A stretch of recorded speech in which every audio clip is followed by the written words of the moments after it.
Selamat bertemu dengan Mener dalam pembelajaran bahasa Indonesia kurikulum merdeka untuk kelas 10. Mener akan menjelaskan materi yang kita pelajari nanti, yaitu materi yang terakhir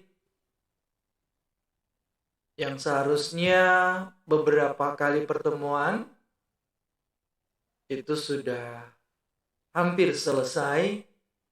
Kita membahas satu materi terakhir, cuma karena libur yang bertepatan di hari Senin, itu sudah hampir 3 kali di dalam kalender tanggal merah, artinya ya libur.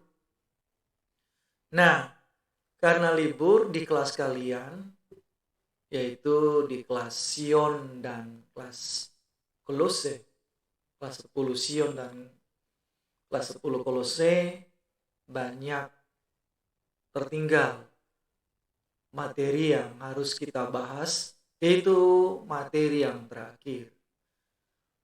Dibandingkan dengan kelas yang lain, kelas 10 Betani dan kelas 10 Nazaret, mereka sudah mendapat penjelasan materi tentang puisi. Nah, untuk tidak ketinggalan kelas kalian, maka Mener buat video pembelajaran supaya ada pemahaman konsep materi yang kita akan pelajari. Nah, buka buku Anda atau buku kalian sudah tahu kan? Yaitu buku Bahasa Indonesia kelas 10. Nah, kita buka mulai dari halaman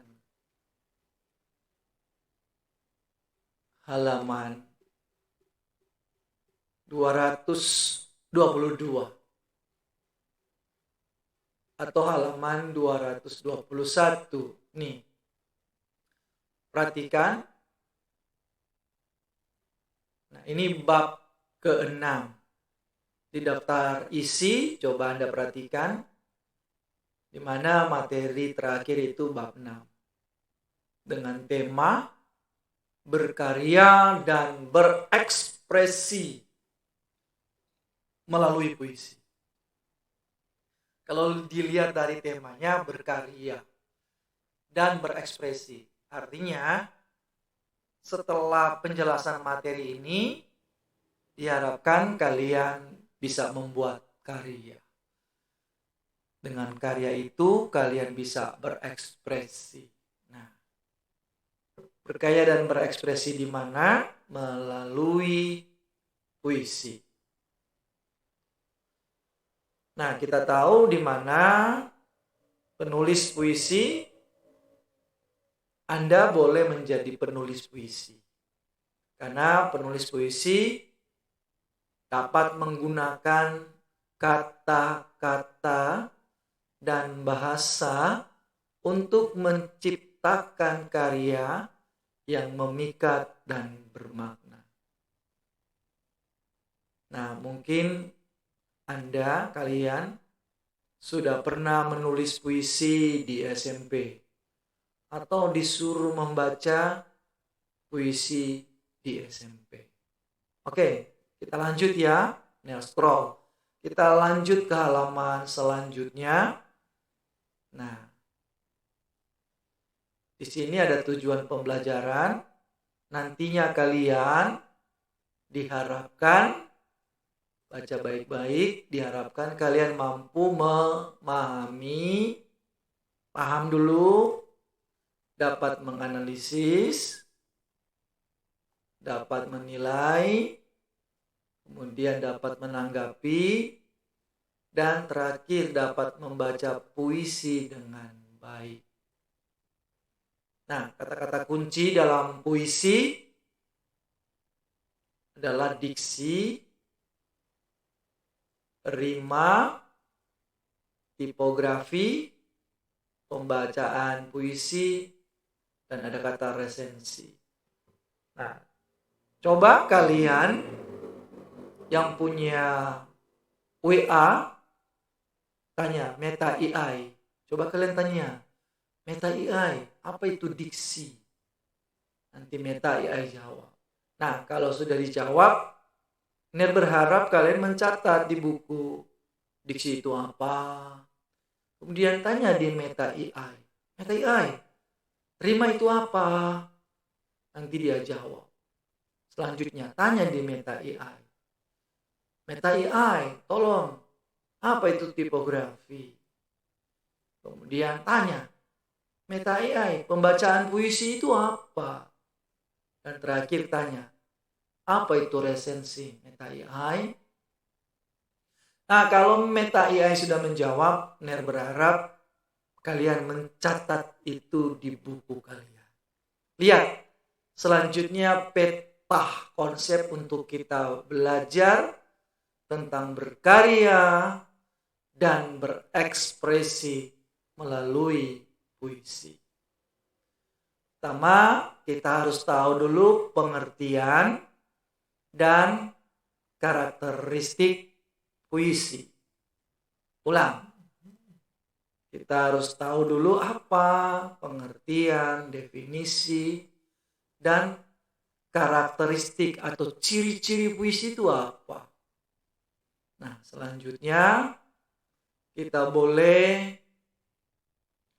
melihat apa itu pilihan kata dalam puisi. Apa itu rima dalam puisi? Apa itu tipografi dalam puisi?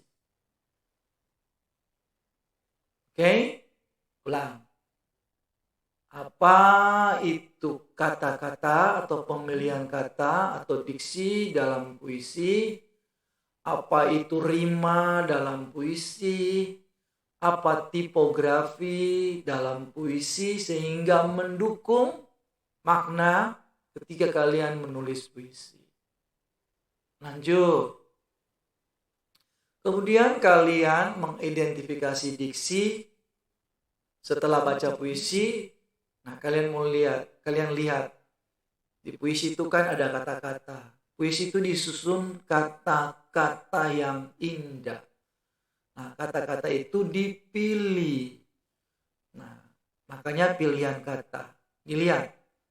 Atau ketika kalian baca, lihat. Oh, ini pilihan kata-katanya. Kemudian, kalian mencoba menilai tema puisi itu apa. Apa puisi itu yang ditulis oleh para penyair? Mereka angkat masalah apa? Tema apa?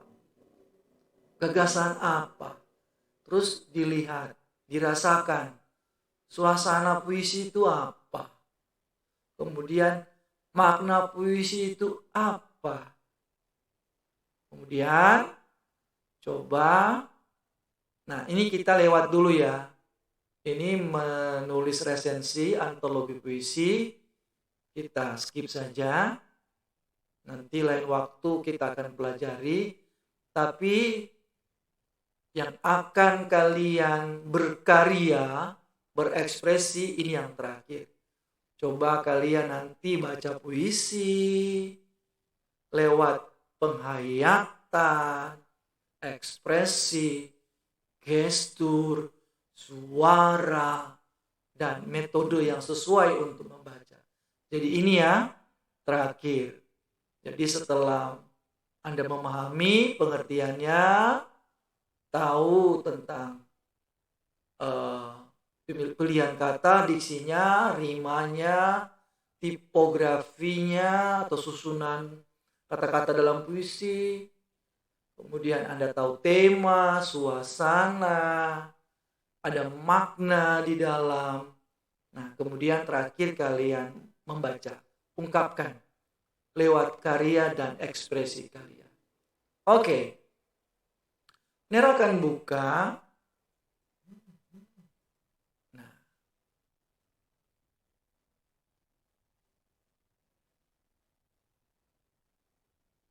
Ini gambar-gambar para penyair-penyair di Indonesia.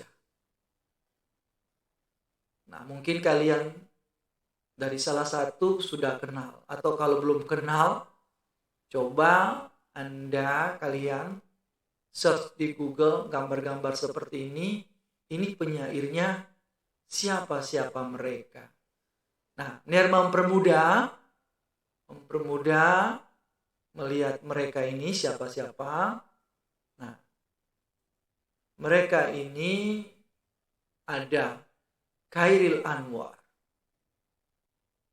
Chairil Anwar itu adalah pelopor puisi modern Indonesia, terkenal dengan puisi "Aku kalau sampai waktuku, ku mau tak seorang kang merayu, tidak juga kau." Nah, begitu penggalannya. Kemudian ada W.S. Rendra, dijuluki burung merak. Kenapa burung merak?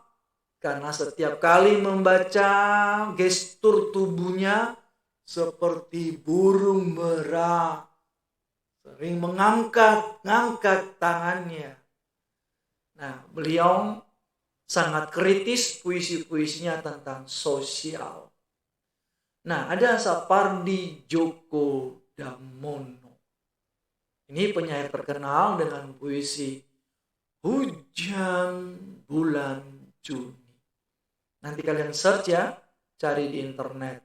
Atau tanya Meta AI, tolong puisi Hujan Bulan Juni itu apa? Nanti dijawab.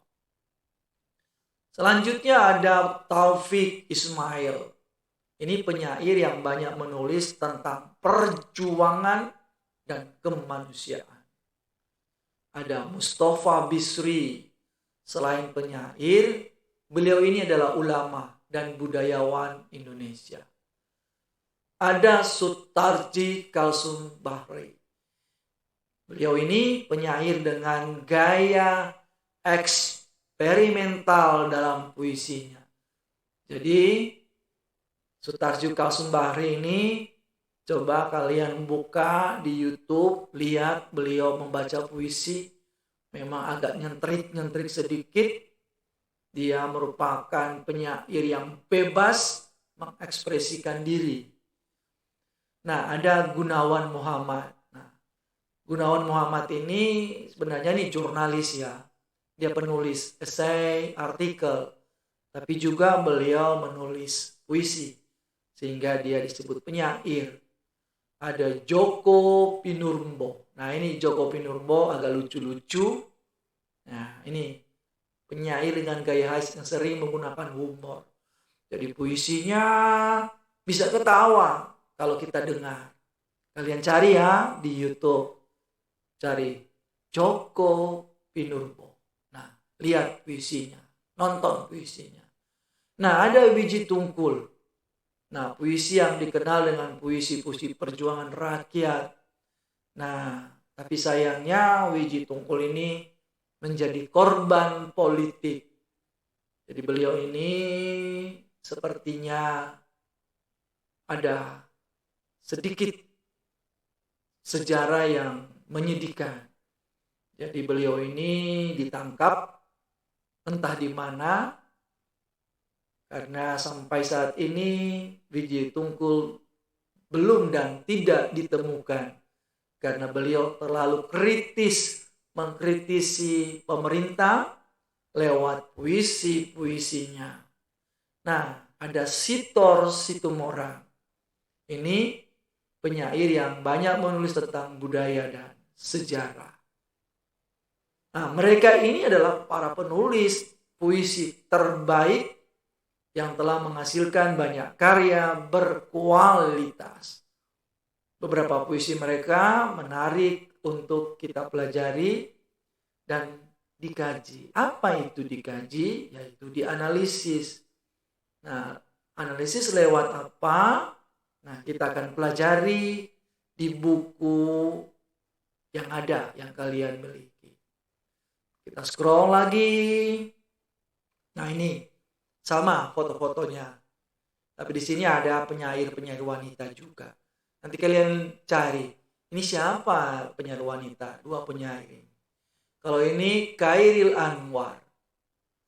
Oke. Kalau ini tunggu, lupa. Separdi Djoko Damono. Ini Separdi. Hujan bulan Juni.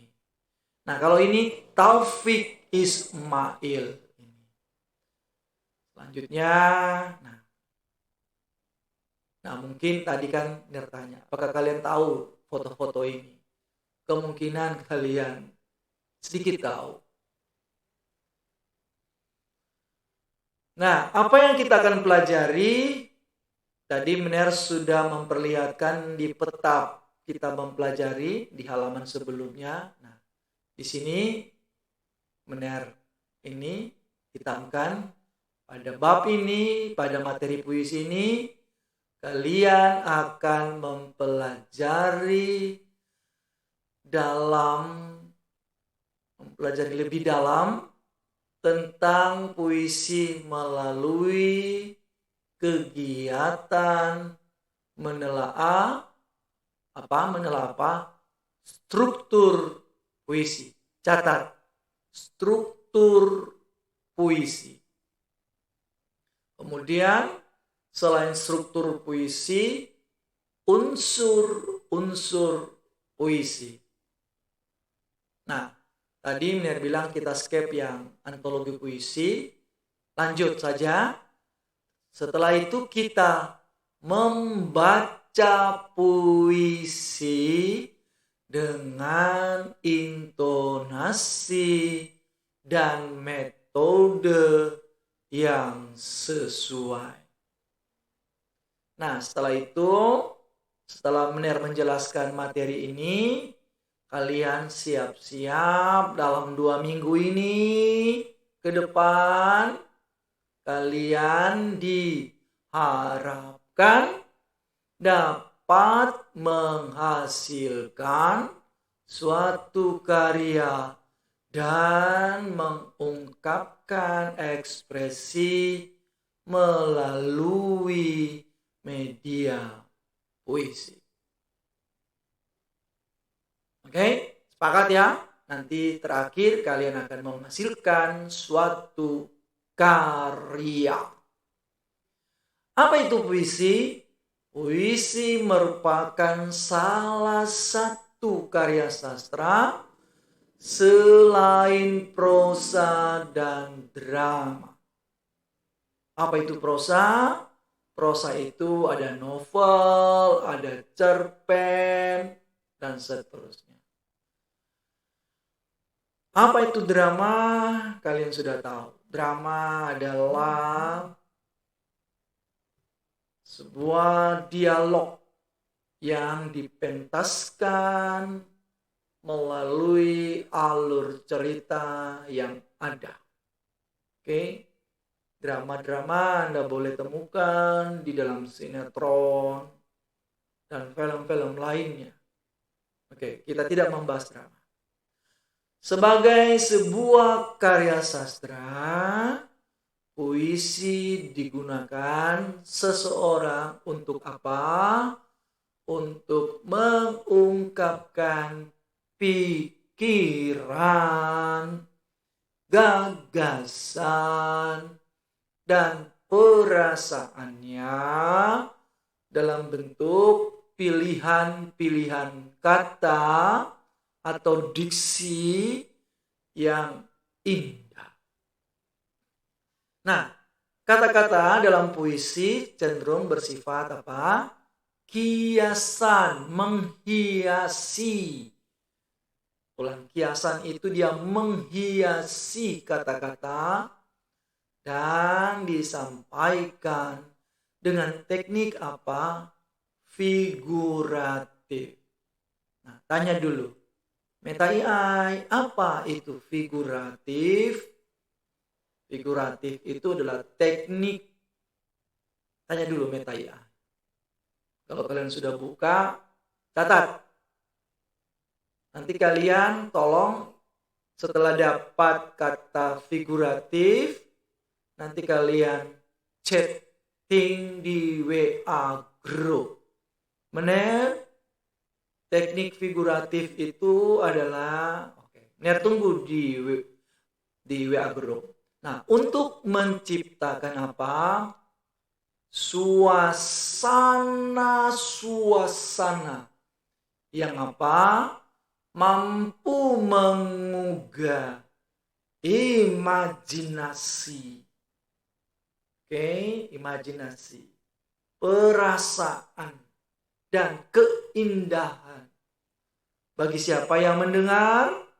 Yang mendengar yaitu siapa saja, tapi lewat membaca. Dalam puisi, kata-kata dipilih atau diksinya sedemikian rupa agar dapat memunculkan efek tertentu dan menampung makna yang menggambarkan pikiran, gagasan, dan perasaan penyair. Nah, pemilihan kata atau diksi juga harus mempertimbangkan apa? Tadi di peta konsep itu ada irama rima. Ada irama, ada rima. Nah, nanti kalian tanya ya di MTI. Ini sudah kasih tahu tadi. Tanya, nanti kalian catat. Larik, bait, dan tipografi puisi. Ulang ya. Ner sudah kasih arahan untuk kalian tanya di MTI, di peta konsep tadi. Sebelum peta konsep, Ner jelaskan. Karena itu, unsur bahasa dalam puisi dianggap lebih padat jika dibandingkan dengan karya lainnya. Nah, lihat. Untuk kita memahami, kita lihat dulu puisi. Nah, ini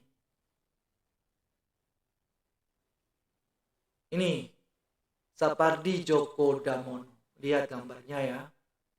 Judulnya Pada Suatu Hari Nanti. Karya Sapardi Djoko Damono. Pada suatu hari nanti, jasadku tak akan ada lagi. Tapi dalam bait-bait sajak ini, ku tak akan kurelakan sendiri. Pada suatu hari nanti, suaraku tak terdengar lagi. Tapi di antara larik-larik sajak ini, kau akan tetap kusiasati. Pada suatu hari nanti, impianku pun tak dikenal lagi. Namun, di sela-sela huruf sajak ini, kau tak akan letih-letihnya ku cari. Nah, sumbernya di antologi. Antologi itu kumpulan. Hujan bulan Juni 1994. Ini puisi ya, teks puisi. Sedangkan yang ini adalah teks apa kira-kira? Ada yang bisa menjawab? Kalau ada yang bisa menjawab, tolong cat di WA. Om Ner, ini teks bla bla bla. Saya tunggu ya. Nanti setelah ini judulnya Setelah Dibawa ke Ruangan Besar, karya Wildan Pradisitya Putra. Ini kira-kira teks apa? Jadi ada dua teks. Teks pertama ini adalah teks puisi. Nah, kita lihat penjelasannya. Nah, ada perbedaan kedua teks. Pertama, teks puisi, lihat strukturnya. Struktur, tadi dalam penjelasan ada struktur. Sekali lagi, jangan lupa, struktur. Ada bentuk, ada bahasa, ada makna. Nah, pada teks puisi, itu strukturnya memperhatikan diksi, memperhatikan pilihan-pilihan kata, ada rima, ada tata letak, dan lain-lain. Teks yang kedua adalah teks bla bla bla, saya tidak jawab. Nah, ini mengandung, ketika kalian lihat alur, latar, tokoh, oh ini teks ini. Nah, bentuk. Dia berbentuk larik dan bait. Larik itu kalimat-kalimatnya. Bait itu adalah paragrafnya. Nah, kalau kalian lihat di teks 2, sudah terjawab teksnya. Oh, ini teks bla bla bla. Dia berbentuk paragraf atau alinea. Ada dialog. Oh, kalian tahu teks ini apa. Kemudian bahasanya. Ini menggunakan bahasa kiasan atau hiasan kata-kata. Ada gaya bahasa. Nah, kalau di teks kedua, dia bahasanya langsung naratif, bercerita, bahasanya bercerita dan lain-lain. Nah, makna dalam puisi teks 1 itu dia bersifat implisit, simbolis. Tanya meta AI. Apa itu implisit? Apa itu simbolis? Sedangkan teks 2 maknanya langsung ketahuan maknanya. Sedangkan di puisi ini maknanya kita harus paham apa sih maknanya. Contoh, Tuhan adalah gembalaku. Nah, itu simbol. Takkan kekurangan aku. Apa maknanya tak kekurangan aku? Nah, selanjutnya. Nah, kalian masing-masing harus tahu ya pengertian puisi itu apa. Sekali lagi, pengertian puisi itu apa? Kalau dalam Kamus Bahasa Indonesia, dia menjelaskan apa? Menurut Profesor Doktor, apa? Menurut buku ABCD, apa puisi? Menurut Meta AI, puisi itu apa? Menurut ChatGPT, apa? Menurut Google, apa? Oke? Yang bisa menjawab boleh chat di WA group. Nah, sekarang kita lihat struktur pertama di dalam puisi itu adalah diksi. Oke. Kita harus tahu di dalamnya ada pilihan-pilihan kata. Nah, kita lihat. Pertama, di dalam puisi itu ada majas. Oke.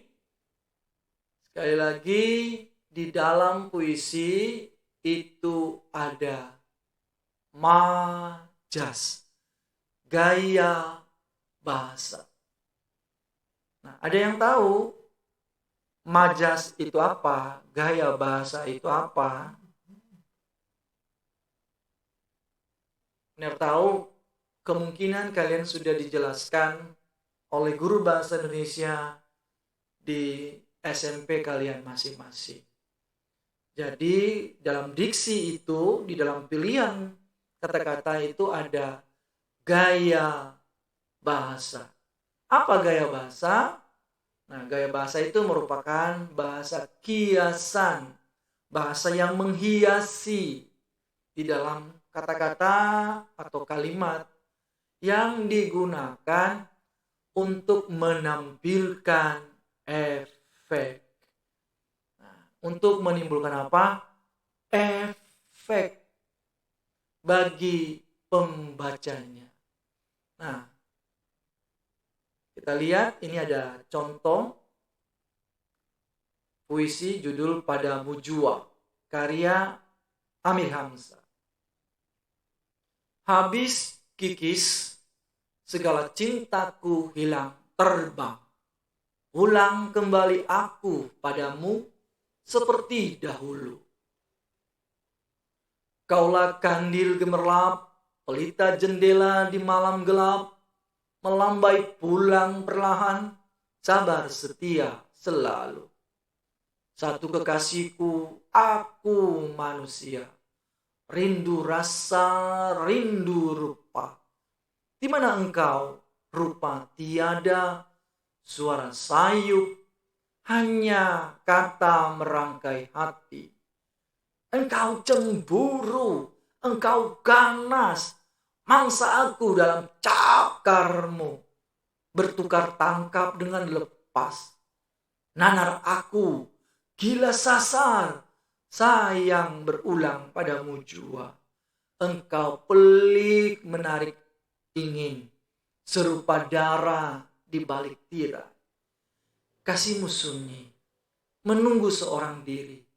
Lalu waktu bukan giliranku, matahari bukan kawanku. Ini Amir Hamzah ya, ini fotonya.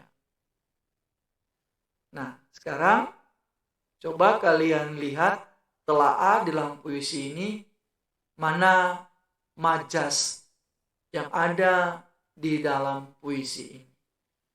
Nah, karena ini disuruh buat kelompok, nah, jadi ini tidak usah saja, tapi ini ada penjelasan. Tolong fokus. Orang fokus bisa memahami, tapi kalau nggak fokus ya agak buyar pemahamannya. Ini setelah ditelaah majasnya, lihat satu-satu, lihat pilihan katanya. Oke, ini kira-kira kasihmu sunyi, menunggu seorang diri. Kira-kira ini kiasan apa? Apa jenisnya? Ada titik-titik. Nah, ini ada penjelasan.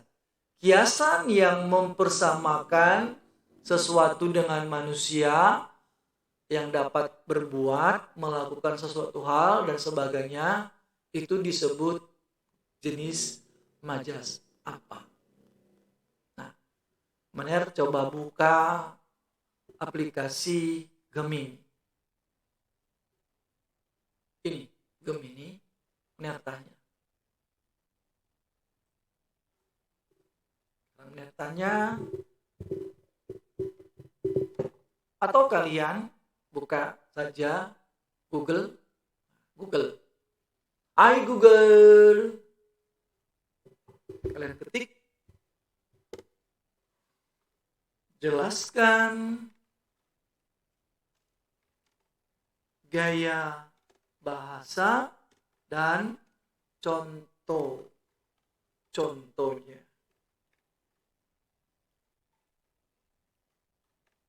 Nah, contohnya.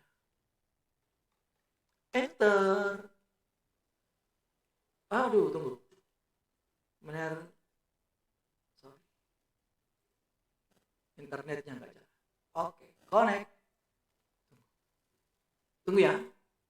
Ya, sudah terkonek. Ulang, cari Google. Macam, itu saja. Macam gaya bahasa dengan contohnya, bukan dengan jawabannya, contohnya. Enter. Halo. Nah, di sini ada Deticom. Nah, di sini Meta AI sudah menjawab.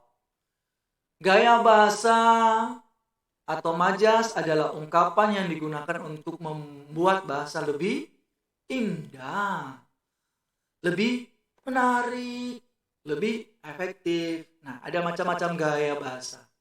Mungkin kalian pernah dengar gaya bahasa personifikasi, metafora,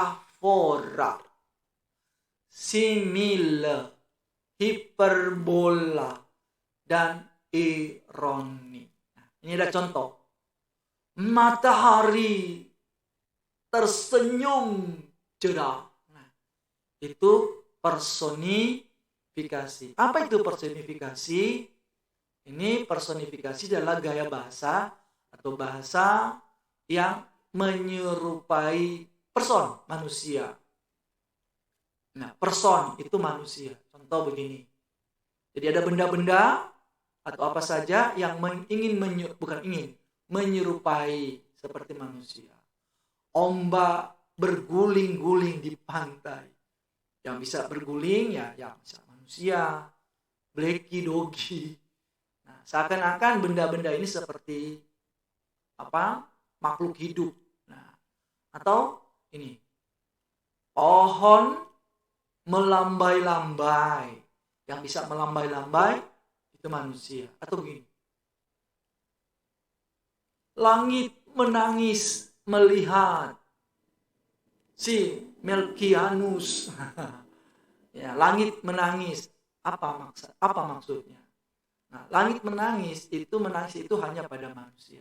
Nah, itu digunakan sebagai gaya bahasa. Ini. Jadi kalian cari, ketik 16 jenis gaya bahasa di Detikcom. Jadi sumber belajar itu banyak ya. Sekali lagi, sumber belajar itu banyak. Atau kalian buka di Meta AI, banyak dia akan jelaskan. Meta AI sebutkan atau jelaskan gaya-gaya bahasa. Nah, 16 jenis gaya bahasa. 1. Personifikasi. Dijelaskan, personifikasi gaya bahasa atau bahasa, kata-kata, kalimat yang menghiasi, yang memberikan sifat perilaku atau atau perlengkapan manusia. Tapi ini kayaknya definisinya perlengkapan. Nah, seakan-akan atau seolah-olah perilaku ini seperti manusia atau kepada makhluk lain seperti hewan atau objek. Nah, seperti ini, bulan mengintip. Siapa yang bisa mengintip? Itu manusia. Jadi ini seakan-akan bulan objek itu bisa mengintip. Bulan mengintip di balik awan, melihat mereka ada di sana. Nah, ada metafora ini. Metafora merupakan gaya bahasa atau kiasan, kalimat-kalimat yang menghiasi, yang membandingkan suatu hal dengan yang lain secara langsung, tidak menggunakan kata penghubung. Nah, ini metafora. Dia adalah kembang desa. Nah, apa itu? Dia kembang desa. Ada antitesis. Nah, ini. Ada koreksio. Ada hiperbol. Nah, tapi ulang ya. Ner akan mempermudah saja bahwa gaya bahasa atau kata-kata kiasan atau pilihan-pilihan kata kiasan banyak menggunakan personifikasi, metafora, hiperbola. Ini yang sering muncul ya. Litotes, ironi, simile. Di sini nggak ada simile ya. Ada anafora. Nah, di buku ini sudah ada simile. Nah, simile adalah, kalian akan cari di dalam larik-larik baik-baik mana kalimatnya, mana kata-kata kiasannya. Nah, ini majas simile sudah dijelaskan di sini. Terus majas metafor. Oke? Dan Anda lanjutkan cari jenis gaya bahasa. atau majas, ulang ya. Seringkali kalian mungkin gaya bahasa, majas, sama, gaya bahasa, majas, kata lain dari gaya bahasa itu majas. Kata lain dari pilihan kata itu diksi. Nah, sekarang maju ke imajian atau citraan. Jadi puisi itu ada imajinasi atau pengimajian. Nah, ini dijelaskan pengimajian atau citraan merupakan kata atau susunan kata yang dapat menimbulkan efek khayalan. Ku menangis. Nah, kalau ada puisi lagu seperti itu, nah, coba citraannya seperti apa? Atau imajinasi pada diri pembacanya sehingga seolah-olah ikut merasakan, ikut mendengar, ikut melihat, ikut meraba, ikut mengecap. Itulah citraan atau imaji yang ada di kata-kata supaya kita bisa merasakan, melihat. Ketika orang membaca puisi atau sebuah lagu dalam puisi, nah kita bisa terikut. Bila perlu, seperti meraba, seperti mengecap. Nah, contoh bikin puisi, ku makan rica garam, itu rasanya gimana? Nah, itu ada menimbulkan imajinasi dan sebagainya. Nah, ada beberapa jenis citraan berdasarkan efek imajinasi yang ditimbulkan pada pembaca. Nah, ada citraan penglihatan. Oke, nggak usah dicatat karena ada di buku kalian. Yang penting kalian bisa garis bawahi, tapi kan tidak bisa karena filenya file digital. Nah, oke lah, tulis saja supaya kalian tidak lupa. Tolong yang punya buku boleh catat-catat hal-hal yang penting. Yang tidak punya buku, tolong diusahakan pinjam jangan beberapa bulan ya, beberapa hari, tolong supaya bisa mencatat. Nah, ada citraan penglihatan, ada citraan pendengaran, ada citraan perabaan, ada citraan pengecap, ada citraan penciuman, dan citraan gerak. Ini dikutip oleh penjelasan Pradopo di buku Pradopo tahun 2012 halaman 80. Nah, kalau kalian punya buku ini ya cari. Jadi sekali lagi ini citraan-citraan. Nah, citraan itu adalah menyangkut indera, panca indera. Jadi puisi itu ditulis, dibaca, itu dapat dirasakan lewat panca indera. Nah, di sini ada kutipan puisi Kebun Hujan. Nah, coba kalian jenis citraannya apa? Subuh hari kulihat bunga-bunga. Nah, kulihat baru bilang kulihat ya citranya melihat. Oke. Dan selanjutnya, nah efeknya apa pada pembaca? Itu akan terasa. Berguguran di kebun hujan, bertaburan jadi sampah hujan. Nah, jenis citraannya apa? Oke, ini ada jenis citraan. Dilihat di sini penjelasannya. Kemudian ada Asmaradana. Ia dengar kepak sayap kelelawar. Nah, ini citraan apa itu? Jenis citraan apa? Ada puisi selanjutnya, pemandangan senjakala. Kelelawar-kelelawar raksasa datang dari langit ke labu tua. Ya, raksasa-raksasa itu imajinasinya gimana kalian? Nah, seperti citraan apa di otak kita ini? Bau misyu di udara, bau mayat, bau kotoran. Nah, itu citraannya. Oke? Nah, kalau kalian sudah paham, coba cari-cari puisi yang ada citraan-citraannya. Nah, kalian sendiri boleh buat. Bisa buat citraan. Bau kentutku Enak sekali. Nah, orang akan protes itu. Oke? Diponegoro dan seterusnya. Pembicaraan, kebun hujan dan seterusnya.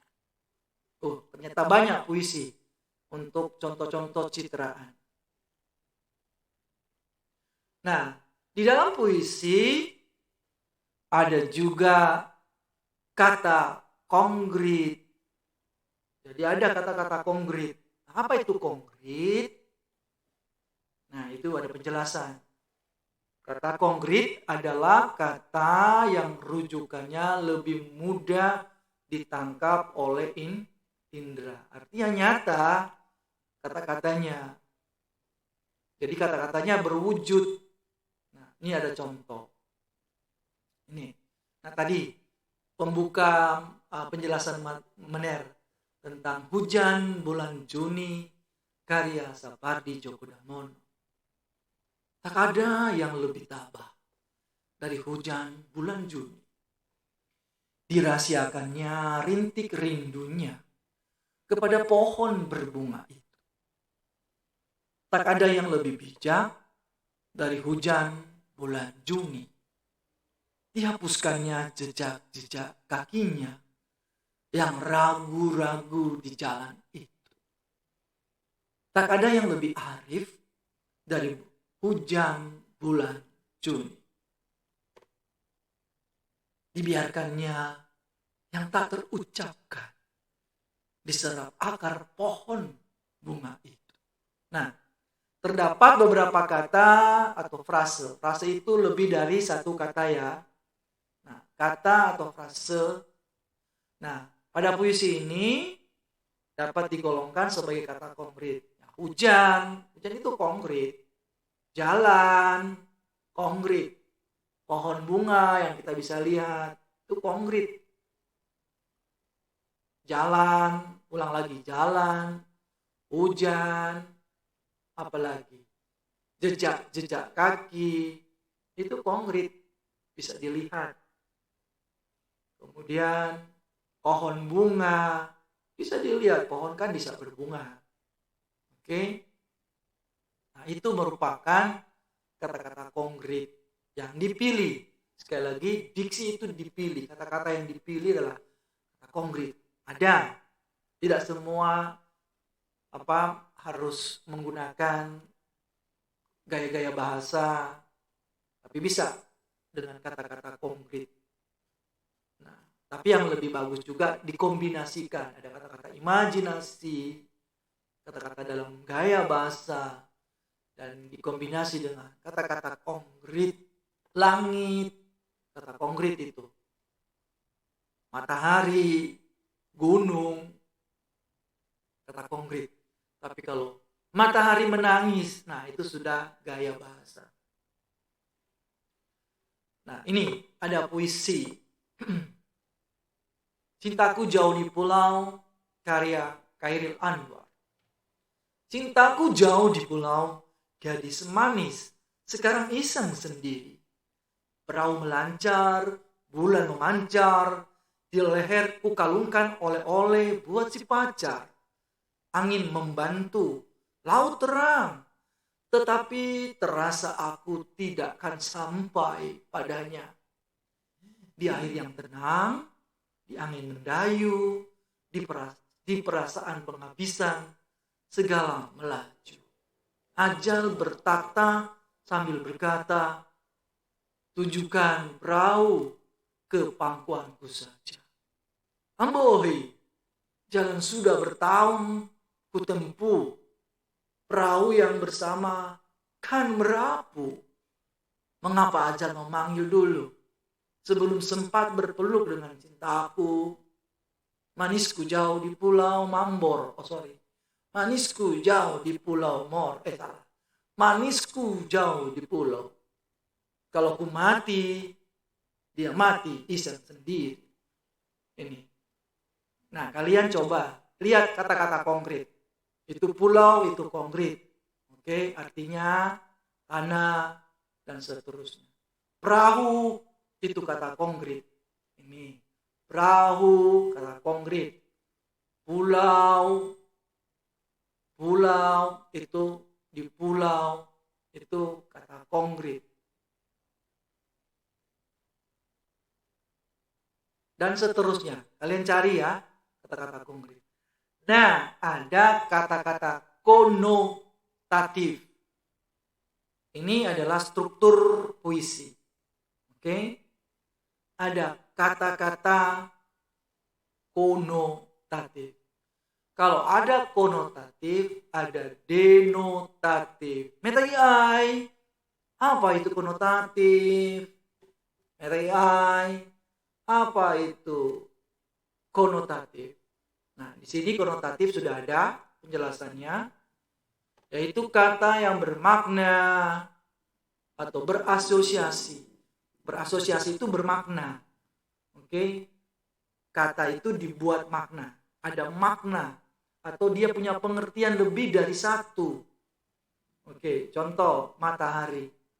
Matahari itu bisa bermakna konotatif, artinya kehidupan, cahaya, panas. Nah, itu yang namanya konotatif. Nah, coba kita lihat kata-kata yang berkonotatif dalam satu kutipan puisi, judulnya Candra, karya Sanusi Pane. Ini fotonya. Oke, dilihat fotonya. Candra, karya Sanusi Pane. Badan yang kuning muda sebagai kencana, berdiri lurus di atas rata percaya. Dewa Candra keluar dari istananya, termenung menuju barat jauh di sana. Panji berkibar di tangan kanan, tangan kiri, memimpin kuda yang bernapaskan nyala. Begitu dewa melalui cakrawala, menabur-naburkan perak ke bawah sini. Bisikan malam bertiup seluruh bumi, sebagai lagu merawan bulu perindu. Gemetar beralun, rasa meninggikan sunyi. Bumi bermimpi, dan ia mengeluh dalam mimpinya, karena ingin bertambah rindu. Karena rindu dipeluk sayang Ratu Malam. Oke. Ini diambil dari antologi Mada Kelana tahun 2019. Nah, di sini kita akan melihat ada sekali lagi makna, kata-kata yang bermakna konotatif. Ini lihat kata-kata yang berkonotatif ini. Kuda di dalam arti kuda yang bernapaskan nyala. Itu apa maknanya? Oke, apa maksudnya? Nah, kata nyala, ya ini artinya api. Oke, dan seterusnya. Atau diartikan sebagai hidup, bertenaga, berkobar. Nah, seperti tadi yang Mir jelaskan. Matahari itu apa? Panas, kehidupan, cahaya, dan seterusnya. Nah, nafas kuda yang menyala itu bermakna sosok kuda yang memiliki semangat berkobar atau kuda kuat bertenaga. Nah, ada lagi makna konotasi. Waktu berhenti di tempat ini. Tidak berombak, diam semata. Nah, sepertinya ini gaya bahasa, tapi ini juga mengandung konotasi. Apa artinya? Nah, kalian akan tahu artinya itu apa. Nah, di sini ada tulis. Nah, bermakna tidak ada gangguan, damai, dan tentram. Oke? Kalau kalian sudah paham, terima kasih. Tapi kalau kalian belum paham, tolong coba-coba dipahami lagi.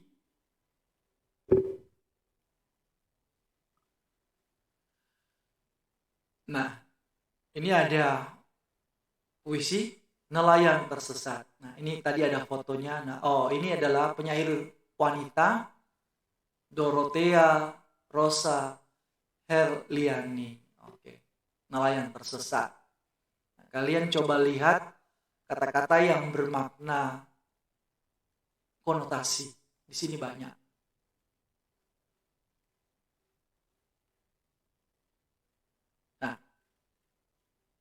Ini ada satu puisi yang coba kalian analisis strukturnya.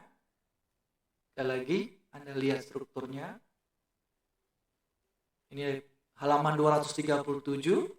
Ini ada sebuah puisi dan Anda disuruh melihat gaya bahasanya apa, pengimajiannya apa, kata konkretnya mana, kata konotatifnya mana. Saya berharap kalau kalian bisa, tolong jawab, tolong buatkan. Anda boleh menjawab di screenshot jawabannya, kirim ke bisa ke WA-nya Mener, WA pribadi. Tapi kalau kalian ingin mengirim lewat email, boleh juga. Email kalian tahu kan?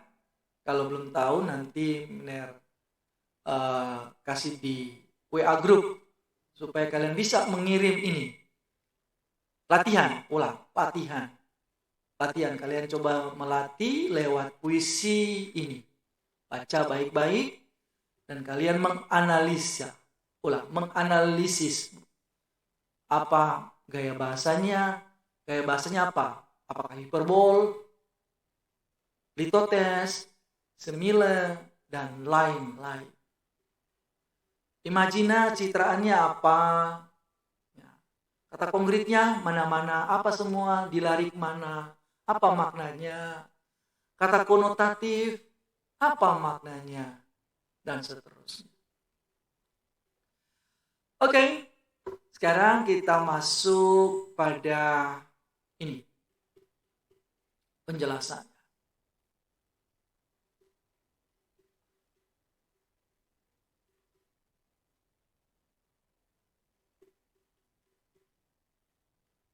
Oke. Apa itu diksi? Sudah. Apa itu rima? Ini akan dijelaskan. Dan apa itu tipografi? Nah, kalau kalian lihat sepintas kilas, ini puisinya, tulisnya bagaimana? Nah, kalau kita lihat kan, puisi ditulis seperti ini. Bentuk-bentuk ya. Nah, ini bentuk puisi. Kalian lihat di buku. Nah, ini. Dia berbaik-baik. Dalam larik, ini larik itu kalimat-kalimatnya. Nah, satu seperti ini bait namanya. Ini bait namanya. Nah, kalau kalian lihat di puisi ini, puisi oleh Sutarju Kalsumbahri, kayaknya beda ya. Nah, ini, lihat.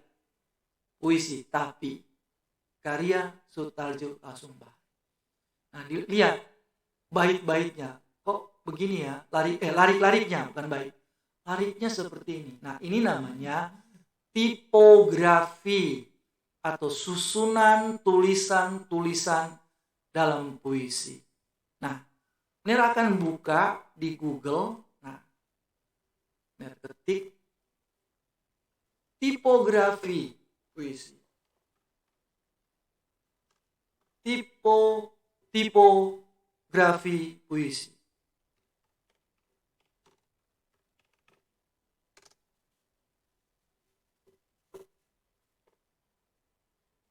Halo? Nah, terus kalian klik di image.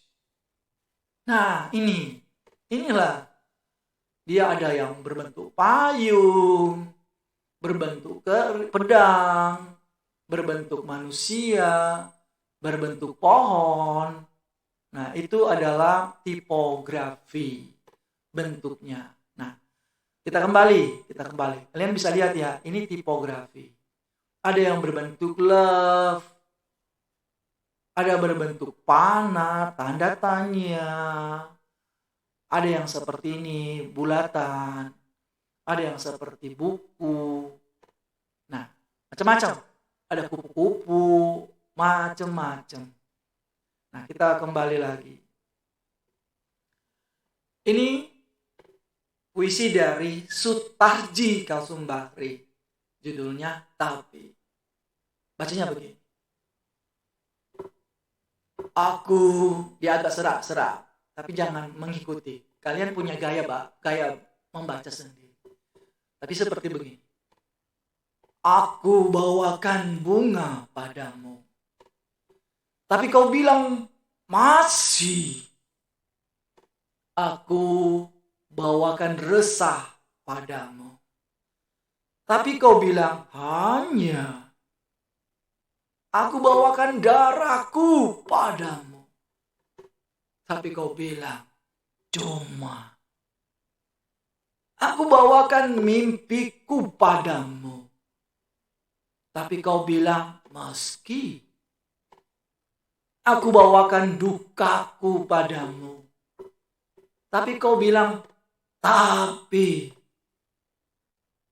Aku bawakan mayatku padamu. Tapi kau bilang hampir. Aku bawakan arwahku padamu. Tapi kau bilang kalau. Tanpa apa aku padamu. Wah! Nah, dikasih kaget seperti itu. Ya, itu namanya tipografi. Nah, kita lanjut. Ini nggak usah. Nanti kalian pusing kalau ditanya-tanya. Semakin ditanya-tanya, nanti kalian pusing. Nah, kita tidak usah menganalisis ini, puisi tapi dari Sutarji Kalsum Bakri, apa diksinya, apa rimanya. Nah, kalian akan bertanya-tanya,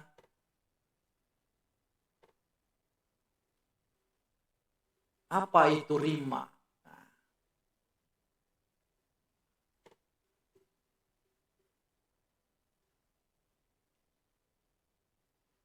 Nah, kalian lihat ada puisi judulnya Dua Wanita karya Tuti Herati. Nah, ini tipografinya juga tulisannya. Ada tanda-tanda seperti ini tipografinya. Nah, disuruh analisis apa diksinya, kata-kata yang dipilih apa maknanya, majas gaya bahasanya, tipografinya, aturannya baik. Jadi tipografi itu susunan atau perwajahan atau gambaran puisi. Nah, dia seperti apa? Penjelasannya seperti apa? Bentuknya seperti apa? Pengaturan baiknya seperti apa? Seperti itu. Rima. Nah, apa itu rima? Ada yang tahu? Rima itu adalah bunyi-bunyi di akhir puisi. Oke? Ulang. Rima. Rima itu adalah bunyi-bunyi di akhir puisi. Nah, oke. Kita buka Google lagi. Jadi kalau kita tidak paham, kita boleh buka Gemini, Meta AI, dan sebagainya. Nah, ini buka Google saja. Rima. Nah, Rima itu ada nama orangnya. Rima Melati. Nah, ada Rima, ya mungkin di Papua kita kasih nama Rima apa ya? Takege. Rima apa? Oke, rima dalam puisi. Rima dalam puisi adalah oke. Nah, dijawab. Rima dalam puisi adalah pengulangan bunyi yang berselang baik dalam larik ya, di larik atau baris-barisnya larik pada akhir larik yang berdekatan. Pada akhir berarti di akhir kata ya, yang dapat memberikan keindahan bunyi. Oke, kita lihat. Nerbuka di Gramedia. Coba Gramedia. Nah, Gramedia. Pengertian rima, puisi, dan jenis. Oke, ini mengganggu isi iklan. Wow, cancel. Oh, ini. Oke, benar, ganti saja karena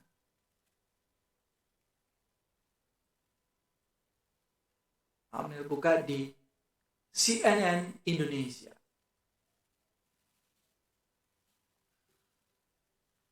Pengertian rima ini dikutip di buku materi utama bahasa Indonesia SMP. Oh, SMP sudah diajarkan.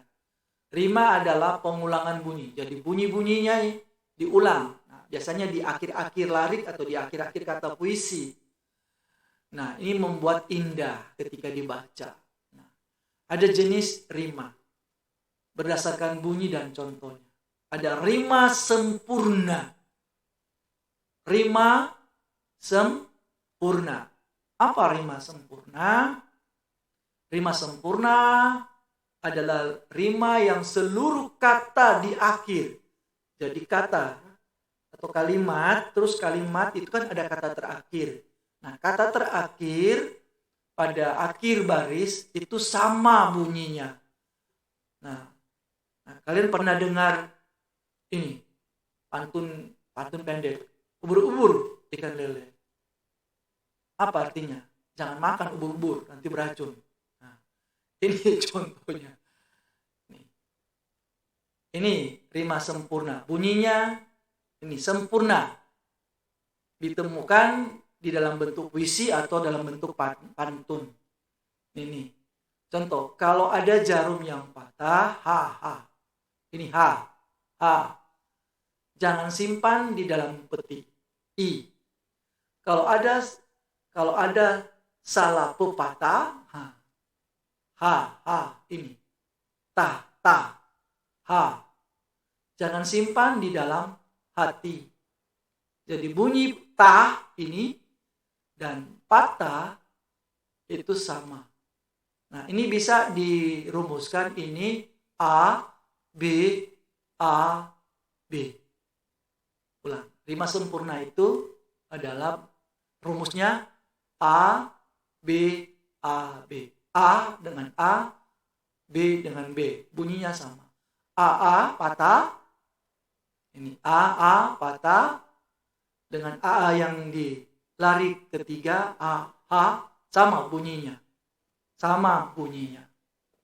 Atau begini, ada pantun berbunyi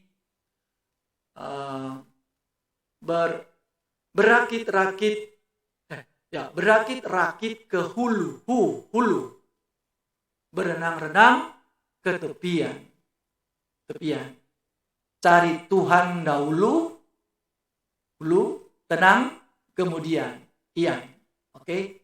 Itu adalah rima sempurna yang rumusnya A, B. Nah, ada rima tak sempurna. Nah, rima tak sempurna adalah rima yang hanya ada di sebagian suku terakhir. Nah, apa suku terakhir? Dia sama rumusnya. A, B. Cuma hurufnya saja yang bunyi. Ini contoh. Adakah perisai bertali rambut? Rambut dipintal akal cemara. A. Adakah kami takut? Ut. Beda yang di atas. Tah, eti, hati. Nah, dan kami lanjut. Adakah kami takut? Kami ini muda remaja. Ini ada ut a. Nah, kemudian ada rima mutlak. Oke, rima mutlak yaitu rima yang terjadi apabila seluruh kata berirama atau persamaan bunyi terdapat pada kata yang sama. Ada jua, lau, dan sebagainya. Hampir sama juga bunyi. Rumusnya A, B. Cuma bunyi-bunyinya yang berbeda. Ada yang sama, jua, kapau, silau-silau. Nah, ada rima terbuka.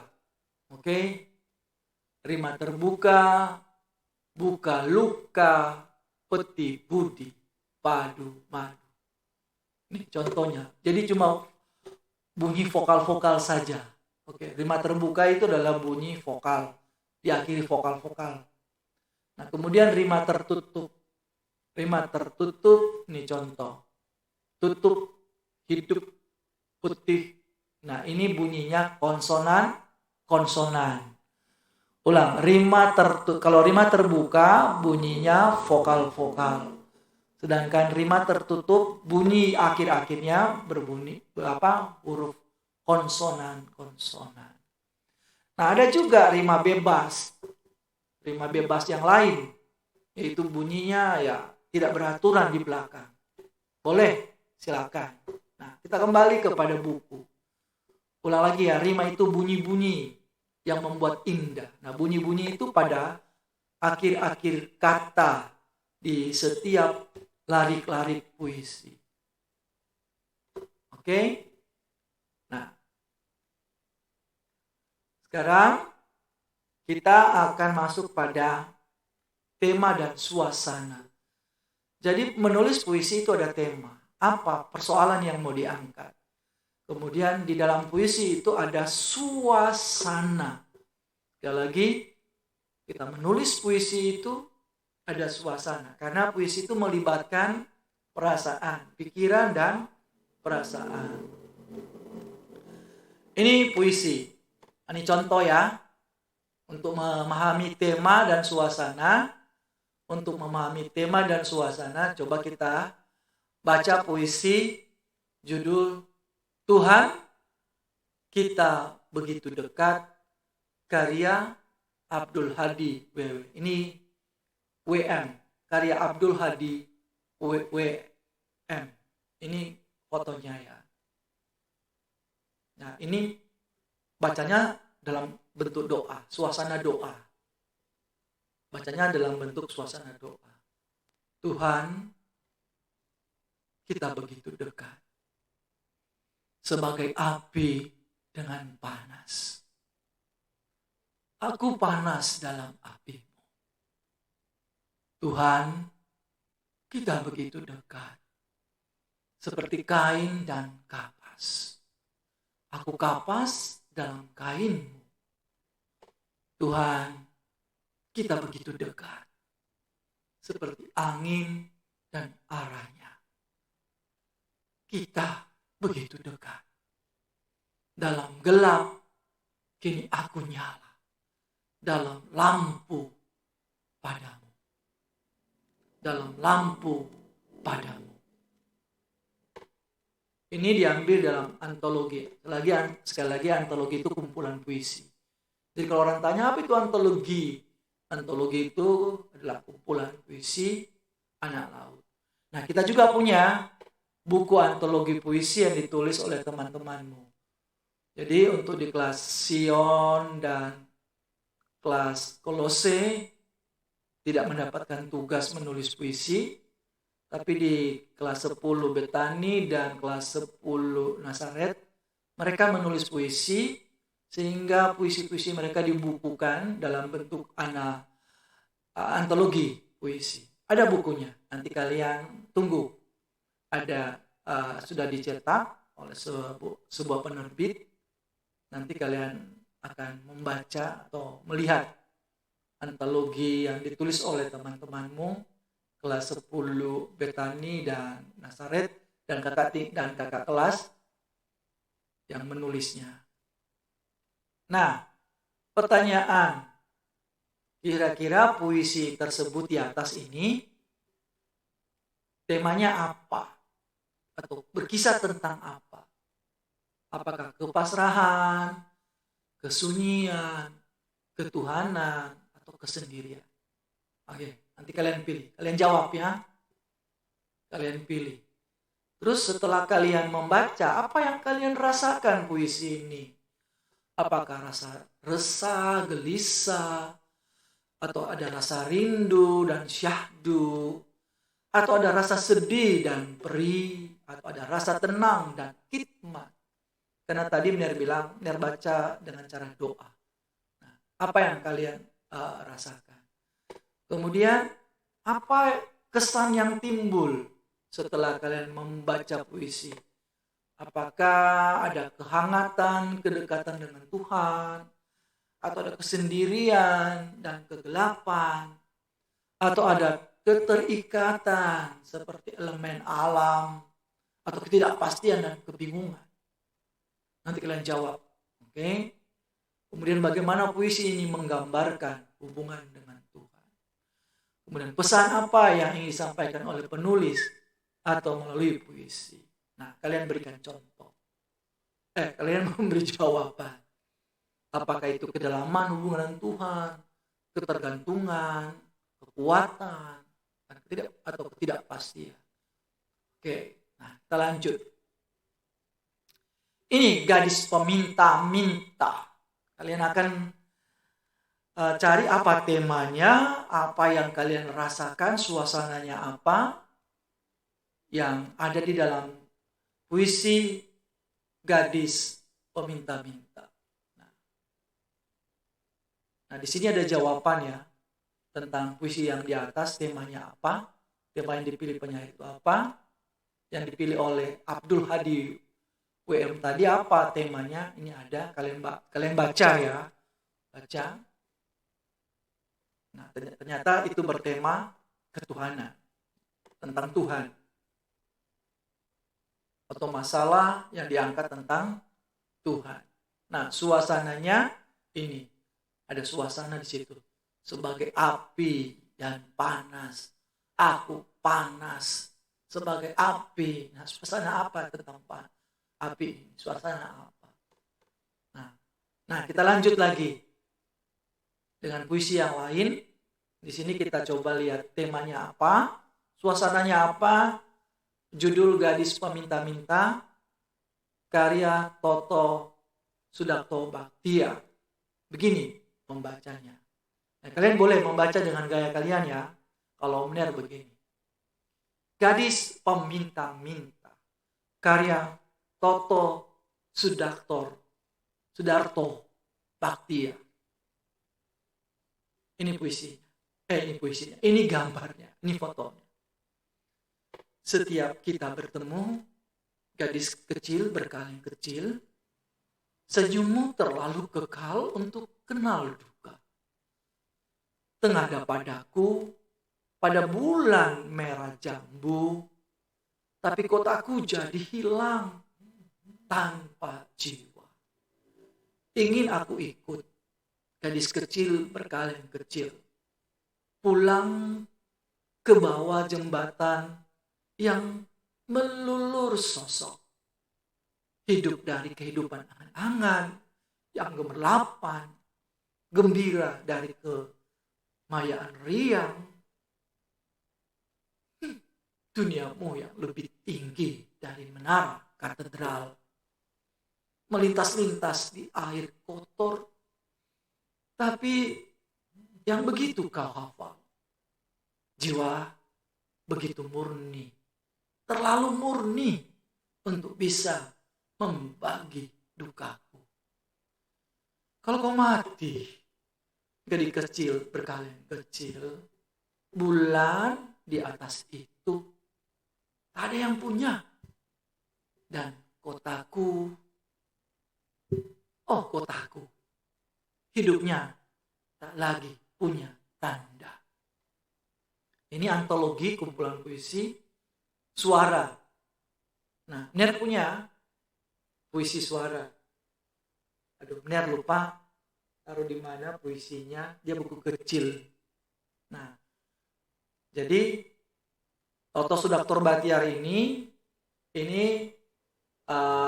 Mner membuat skripsi. Nah, Mner tunjukkan skripsinya.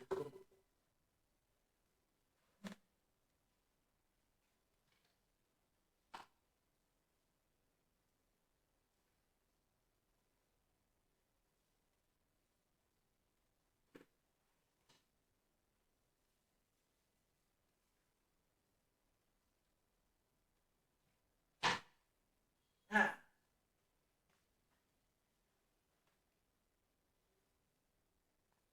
Jadi ini puisinya.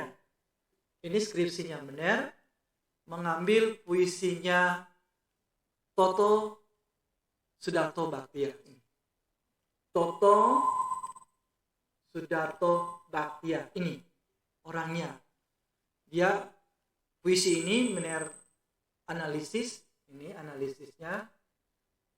Nah, analisis stratum of norm, collecting of poem suara by Toto Sudarto Bachtiar. Ini dalam bentuk skripsi.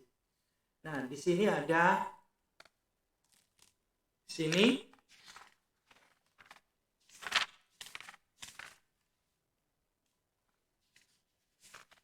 ada beberapa puisi suara, kelihatan, analisis ini dalam bentuk strata norma. Ini strata norma tentang bunyi-bunyi yang ada di dalam puisi Toto Sudarto Bachtiar dalam bentuk skripsi. Ini skripsinya Mener. Oke. Ini orangnya. Ini penyairnya ini. Oke. Lanjut ya. Ini pamer.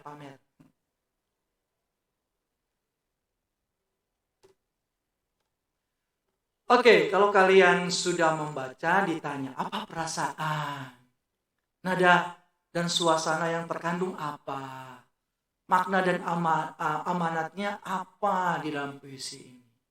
Oke, temanya apa? Kalian nanti analisis sendiri, baca baik-baik. Oke, udah. Nah, kemudian ini ada tema, kan itu kan tema puisi kita itu adalah berkarya dan berekspresi. Nah, kita akan berkarya.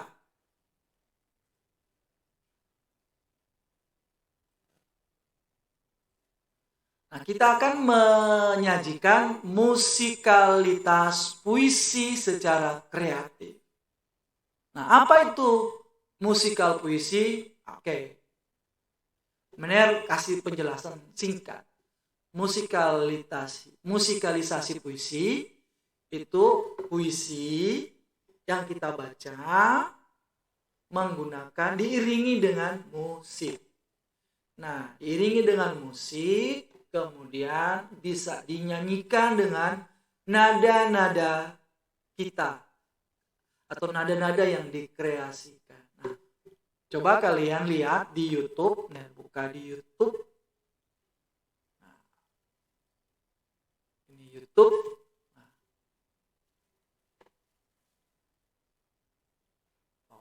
Nah, go to home. Oke, nah ini coba kalian klik dan ketik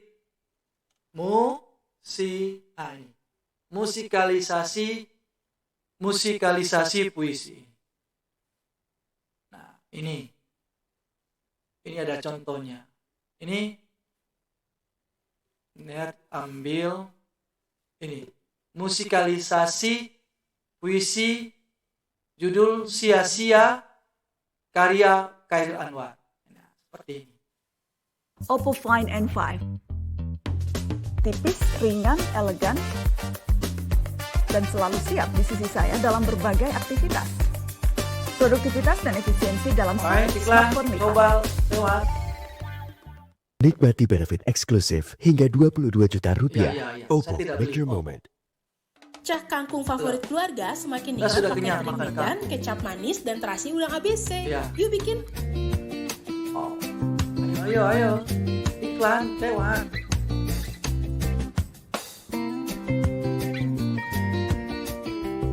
Ya. Aku makan kangkung. Yes, tanpa terasi. Nah, itu sudah contoh ya musikalitas puisi. Lanjut. Skip.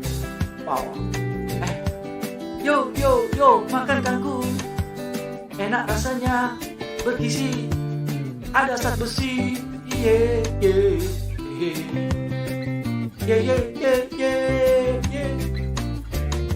Yo.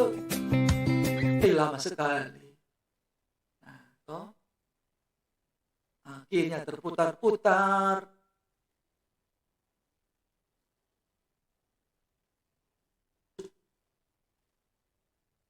Oke.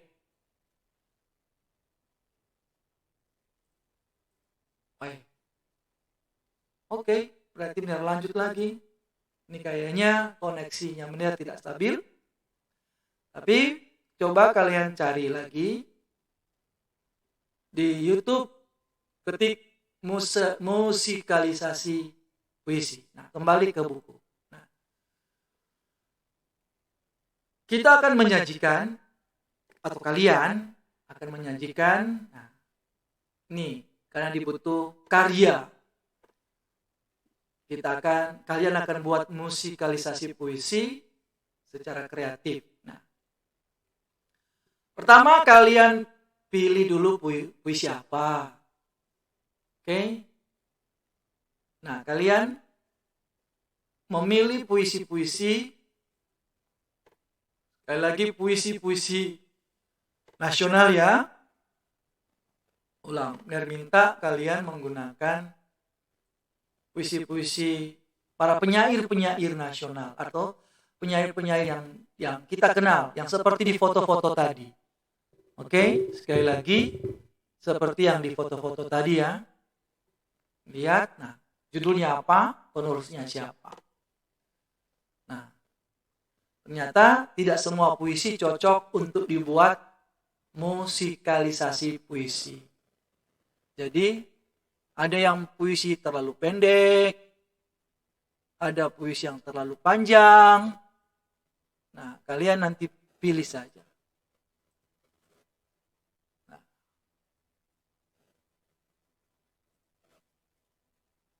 Oke, ini terkoneksi lagi.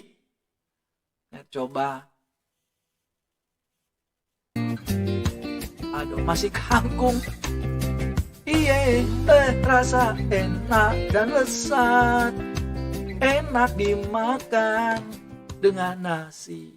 Oke, ini contoh. Nah, ini lihat videonya. Ada musiknya ya, diiringi dengan musik dulu.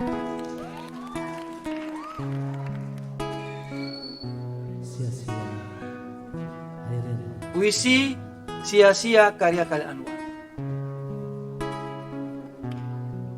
Oke, benar, coba skip saja ya. Ini bunyi, ini diawali dengan bunyi. Nah, sudah masuk pada puisinya. Setiap larik-larik dan setiap bait dibuat lagu seperti lagu. Nah, oke. Ini.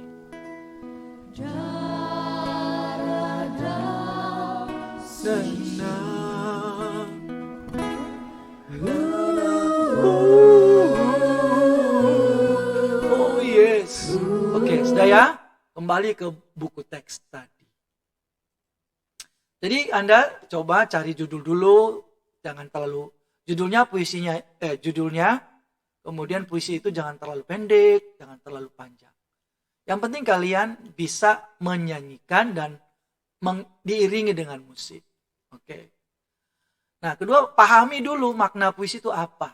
Oke, kalian pahami dulu sebelum kalian memainkan, sebelum kalian memperlihatkan karyanya. Jadi karya ini harus dipahami dulu makna-makna puisi. Oke. Apa yang kalian harus pahami, dalami supaya irama, nada itu sesuai dengan teks puisinya. Oke, ada suasana di situ, makna suasananya, ada temanya, amanatnya. Itu kalian harus paham dulu. Kemudian tentukan alat musik. Nah, ada beberapa pertanyaan. Benar, kami tidak bisa main gitar. Oke.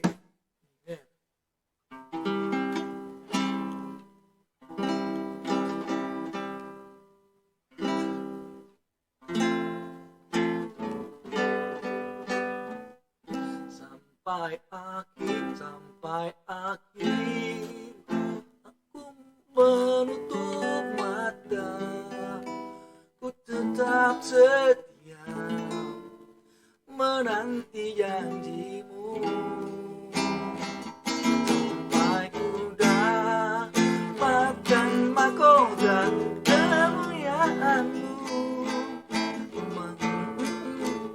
melayani. Nah, Ner bisa main gitar. Oke? Terus yang punya keyboard bisa pilih alat musik. Ada yang ukulele. Boleh, silakan. Boleh. Ukulele. Silakan. Alat musik apa saja bisa. Bisa kaleng bekas? Bisa. Ada suling dan tambur? Silakan. Gitu. Oke, kemudian mulai menentukan nada dan irama. Ya. Oke, fales pun tidak apa-apa. Yang penting kalian mencoba. Kemudian berlatih. Berlatih sebelum Anda pulang. Ini tugas utama. Anda buat video. Kemudian, oke, kalian buat video. Jadi kalian tag video musikalitas puisi. Nah, kalian akan dibuat kelompok. Sekali lagi, kalian akan dibuat kelompok. Kelompoknya saya akan tentukan. Tapi kalau kalian tentukan, kalian pilih-pilih. Teman ini. Nah, yang lain yang pendiam, yang lain yang tidak ada gerakan. Nah, kalian akan biarkan mereka. Tapi menyerahkan. Buat kelompok supaya kalian bisa membuat musikalitas puisi. Nah, oke, bisa lihat contoh-contoh di YouTube. Sekali lagi cari puisi nasional, penyair-penyair nasional. Oke, itu saja. Nah, nanti ada penilaiannya. Apakah kalian bisa menafsirkan puisi itu dengan nada-nada, komposisi musiknya, menggunakan apa, harmoninya, vokal, penghayatan, penampilan, dan seterusnya. Nah, untuk menulis resensi buku antologi, tidak usah saja. Ini perlu waktu, tapi kalian harus tahu apa itu menulis resensi. Nah, nanti kalian cari ya pemahamannya menulis resensi. Tapi saya akan menggantikan menulis puisi. Oke, menulis puisi sendiri atau menulis puisi pribadi. Entah temanya apa, bebas. Jangan ambil puisi orang lain. Oke, adalah puisi murni buatan perasaan kalian. Sekali lagi, Anda tulis puisi berdasarkan struktur-struktur penjelasan yang ada di atas sebelumnya. Gaya bahasanya, diksinya, rimanya seperti apa. Bait-baitnya, susunannya seperti apa.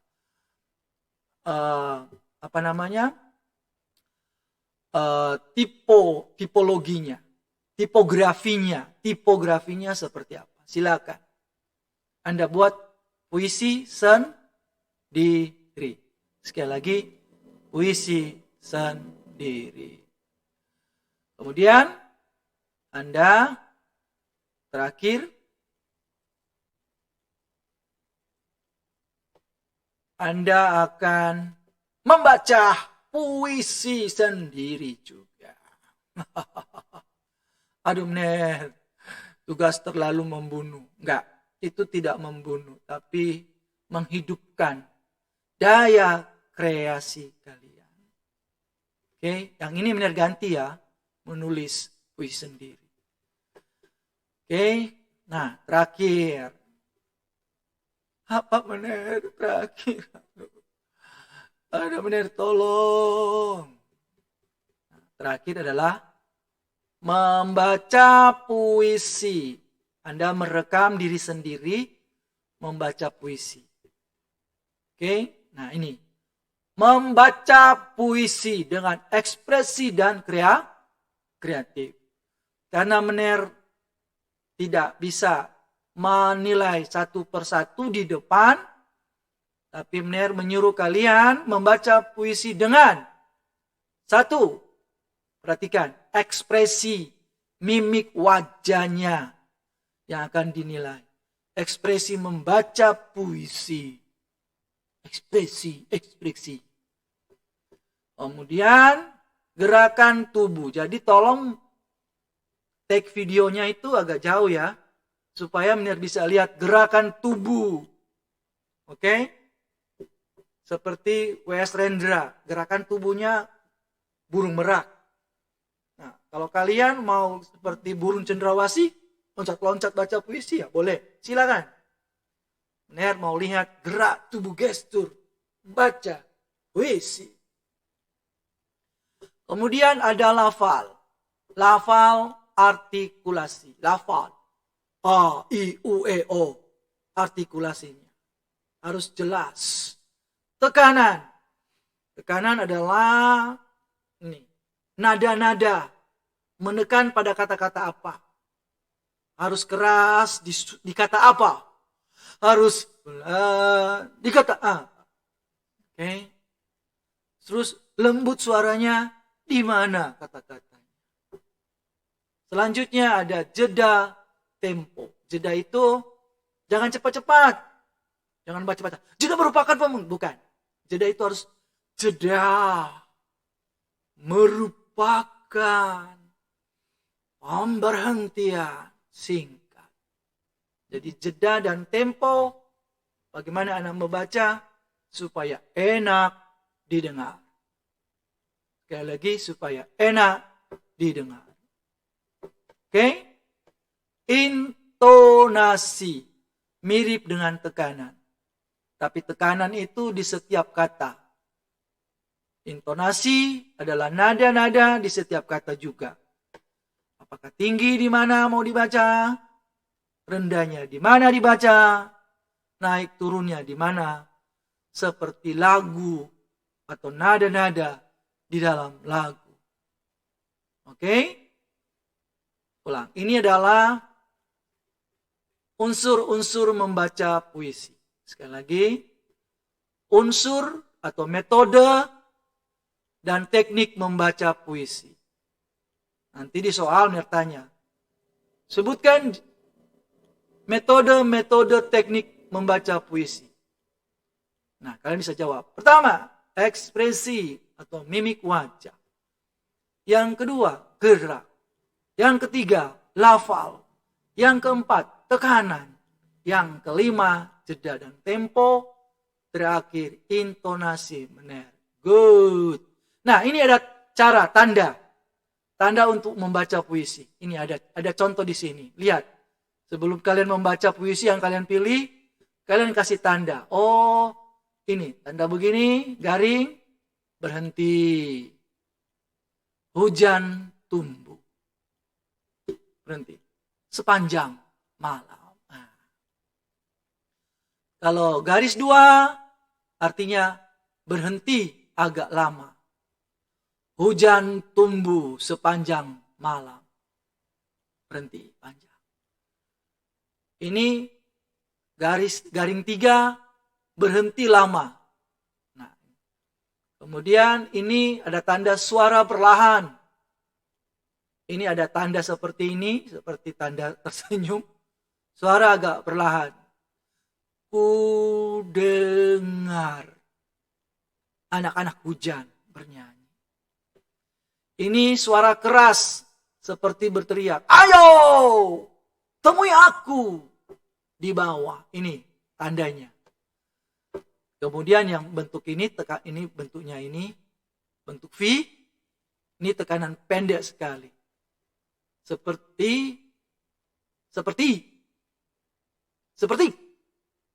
kanak-kanak berangkat tidur. Oke, ini tekanannya pendek. Lihat, tanda-tanda membaca puisi ada di sini. Ada pengaturannya. Kalian lihat bentuk-bentuknya. Sehingga Amir mau tanya, bentuk ini apa artinya? Bentuk ini apa artinya? Bentuk ini, dan ini apa artinya dalam membaca puisi? Ini, kalian latihan memberi tanda.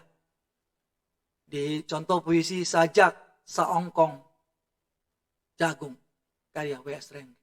Ini latihan. Kalian kasih tanda seperti ini. Tandanya ini. Di mana berhenti, di mana suara perlahan, suara agak perlahan, suara seperti berteriak, tekanan pendek di mana, tekanan panjang di mana, membaca datar ini ada di mana. Ini kalau kalian mau melatih. Oke? Nah, kalau kalian ingin membaca, ini ada cara pembacaan. Ada namanya pembacaan tekstual. Bagaimana kalian ingin membaca? Ini langkah-langkahnya untuk membaca secara tekstual. Berdiri dengan tenang, percaya diri, hadapkan tubuh ke penonton, baca terlebih dahulu, dan seterusnya. Kemudian ada pembacaan deklamasi. Nah, pembacaan deklamasi tanpa teks. Oke. Ada pembacaan teatrikal. Membaca sambil bergerak-gerak. Nah, bebas. Oke. Silakan kalian memilih cara membacanya. Apakah deklamasi? Tetapi begini, biar kasih. Karena ini tugas, kalian harus punya teks ya. Membaca di teks puisinya saja. Dengan menggunakan unsur-unsur atau metode-metode teknik yang sudah dijelaskan tadi. Tekniknya mulai dari ekspresi, gerak tubuh, lafal, tekanan, jeda dan tempo, dan intonasi. Oke, jadi ada 3 tugas yang kalian harus mengejar sebelum dan sesudah ujian. Sebelum ujian, kalian sudah mengirimkan karya puisi sendiri dalam bentuk tulisan kalian. Oke, sebelum ujian, kalian sudah mengirimkan puisi, membaca puisi. Membaca puisi yang direkam, membaca puisi yang sudah direkam, dan memilih puisi nasional, penyair-penyair nasional yang ada di Indonesia. Oke? Nah, yang terakhir, kelompok itu nanti setelah ujian, kelompok akan mengirimkan video musik, puisi, musikalisasi puisi. Yang sudah ada tadi dicontoh di YouTube. Oke? Sepakat? Semangat? Harus semangat ya. Karena tugas itu adalah nilai terakhir kalian. Penilaian terakhir di dalam materi puisi.